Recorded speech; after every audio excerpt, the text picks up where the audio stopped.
안녕하십니까. 예스병원 정형외과 원장 전준표입니다. 오늘은 어깨 관절의 대표적인 질환 및 치료에 대해 알아볼 텐데요. 강의 시작하도록 하겠습니다. 어깨 관절은 세 개의 뼈, 견갑골, 쇄골, 상완골 및 그것을 구성하는 근육, 인대, 힘줄로 구성됩니다. 이 중 일반적으로 어깨 관절이라는 용어는 관절과 상완 관절을 지칭합니다. 인체에서 가장 넓은 운동 범위를 갖고 있는 운동성이 뛰어난 관절이지만 반면에 안정성은 매우 취약합니다. 그래서 어깨가 빠지지 않게 주변 관절낭 및 인대들이 연결되어 있어 관절을 보호하게 됩니다. 간단하게 말씀드리면 회전근개는 4개가 있습니다. 회전근이 견갑골에서 나와서 팔뼈 상완골의 동그란 밑부분에 붙어 세 군데의 방향에서 잡아당기는데 이 중 가장 많은 문제가 생기는 1번 힘줄, 주로 팔을 옆으로 올리는 데 기여하는 극사근근, 2번 힘줄은 앞에 붙어있는 견갑 하근인데 이걸 당기면 팔이 안으로 내외전 또 뒤로 돌릴 수 있게 합니다. 다음에 3번, 4번 힘줄인 극하근, 소원근은 이렇게 어깨를 바깥으로 옆으로 이렇게 뻗어지는 힘줄입니다. 대표적인 어깨 관절 질환으로는 동결견, 50견이라고 불리죠. 두 번째, 어깨 충돌 증후군, 세 번째, 회전근개 파열이 있습니다. 먼저 동결견은 50견이라고도 하고 또는 정확한 진단명으로는 유착성 관절 낭염이라고 하는데 힘줄염 등 여러가지 원인에 의해 점액 낭염이 발생하고 점점 심해지면서 만성화되면은 뼈를 둘러싸는 관절낭 사이에 유착이 생겨 이것이 두꺼워지고 이로 인한 통증으로 인해서 어깨를 점점 더 안 쓰게 되는 악순환이 반복되게 되면서 팔을 잘 못 들게 되는 질환을 말합니다. 그래서 동결견의 원인으로는 퇴행성 변화 및 외상, 당뇨병, 갑상선 질환, 뇌졸중 등과 같은 선행 질환이 있는 경우가 있고 특히 당뇨병 환자의 경우에 있어서는 5배 이상 위험성이 증가하고 이럴 때는 양측성인 경우가 많습니다. 아래와 같은 증상이 있는 경우 동결견을 의심해야 하는데 첫 번째, 팔을 열중시어 자세를 할 수 없고 식사를 하거나 이를 닦을 때 손을 들 수 없으며 팔을 움직일 때 어깨 통증이 매우 심하며 인위적으로 팔을 옆으로 벌릴 수 없게 됩니다. 또한 경관절에 근육 경련과 통증이 수반되며 특징으로는 야간 통증이 심한 것입니다. 또한 이로 인해서 앞분 쪽으로는 통증이 심해서 잠을 자지 못할 정도가 되는데 이때 보통 병원에 내원하게 되는 경우가 많습니다.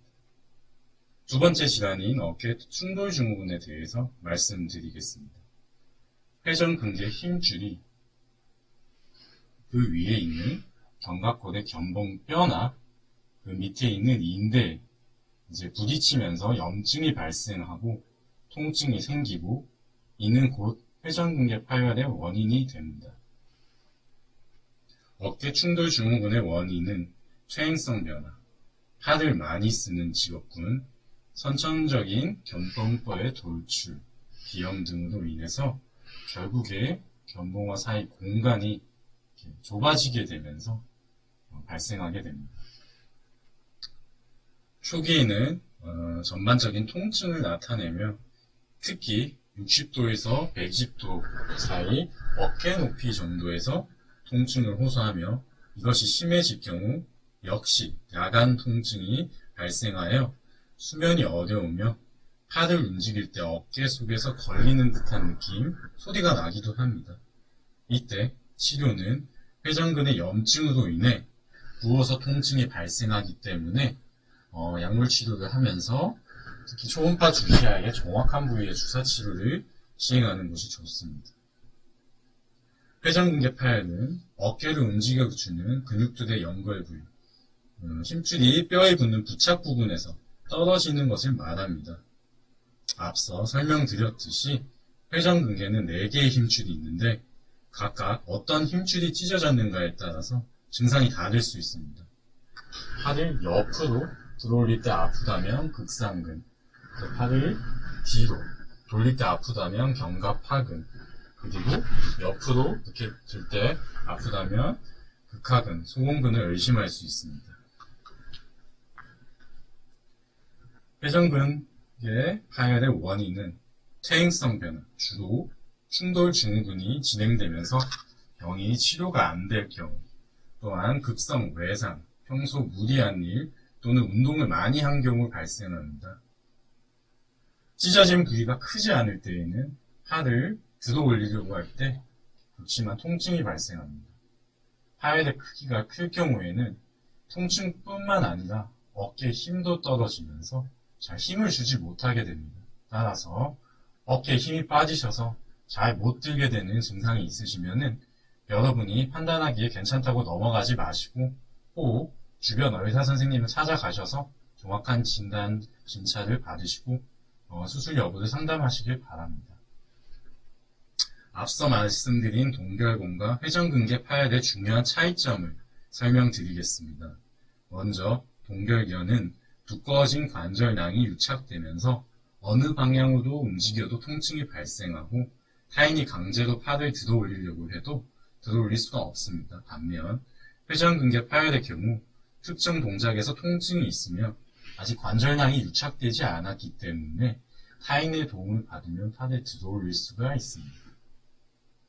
진단 및 검사로는 기본적으로 의사의 문진, 정확한 관절 운동 범위 검사, 그리고 기본 뼈 엑스레이 촬영을 하게 되고 힘줄 파열 및 염증, 모십견의 정확한 진단을 위해서 추가적으로 초음파를 시행하게 됩니다.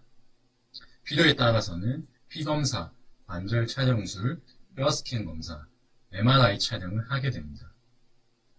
치료로는 기본적으로는 경증의 경우, 중증의 경우 모두 관절 운동 치료가 필요하며 자가로 시행할 수 있습니다. 병원에서는 물리치료를 같이 시행하게 되며 통증 조절을 위해 진통소염제, 근위환제 등을 처방하게 됩니다. 이러한 약, 물리치료도 조절이 안 되는 심한 통증이 있는 경우에는 흔히 뼈 주사라고 하는 소량의 스테로이드 주사를 하기도 합니다. 주사는 초음파 유도하에 정확한 관절 위치에 주사하는 것이 효과가 좋습니다. 필요에 따라 연골주사, 신경차단술, 그리고 비관혈적 수동술을 시행하기도 합니다. 회전근개 파열이 심할 경우에는 수술적 치료가 필요합니다. 뼈주사와 연골주사의 차이점은 뼈주사는 진통소염을 목적으로 주사하며 장기간 투여 시 연골 손상을 일으킬 수 있기 때문에 과형 및 남용은 좋지 않아서 일정한 간격을 두고 필요할 때 주치 판단하에 사용합니다. 뼈주사는 무조건 몸에 좋지 않다라고 생각하시는 환자분들이 많으신데요.